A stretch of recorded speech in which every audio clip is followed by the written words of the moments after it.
کہ ایک آدمی نے آ کے جناب امام علی ابن موسیٰ رضا علیہ السلام سے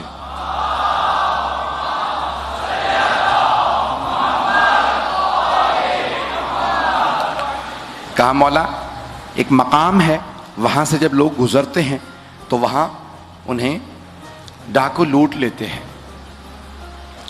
تو مولا نے کہا اب نہیں لوٹیں گے۔ وہ جو ڈاکو تھا نا، اس کے خواب میں مولا آئے، اس سے کہا سب میری زیارت کے لیے آتے ہیں، تو کب آئے گا؟ صبح اٹھا، لوگوں سے کہا میں نے ایسا خواب دیکھا، میں تو بہت گنہگار ہوں، چور ہوں، ڈاکو ہوں، میرے خواب میں کیوں آئے؟ کا پتہ نہیں، شاید خواب سچا نہ ہو۔ اب ایک مرتبہ ایک آدمی آیا مومن، کہا مجھے امام رضا نے بھیجا۔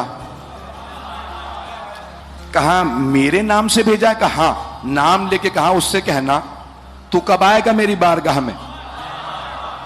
کہا مولا سے جا کے کہنا میں بہت گنہگار ہوں، میں چور ڈاکو ہوں، میں گنہگار ہوں، اس لیے نہیں آتا۔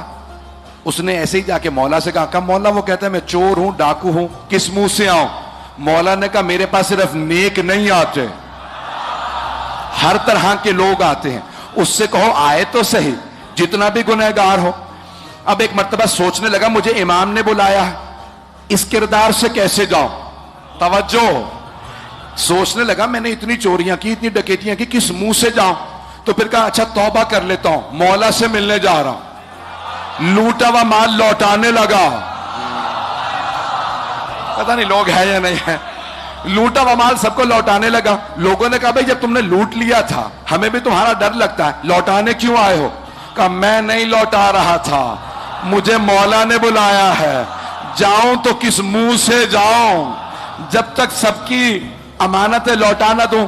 اب روتا ہوا پہنچ تو گیا، پھر شرمندہ، میں نے لوٹا دیا لیکن پتہ نہیں توبہ قبول ہوئی یا نہیں ہوئی۔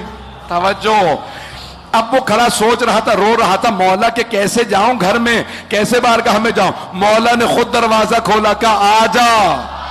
جب ہم نے توفیق دی آنے کی تو ہم ہی قبولیت کا درجہ رکھتے ہیں۔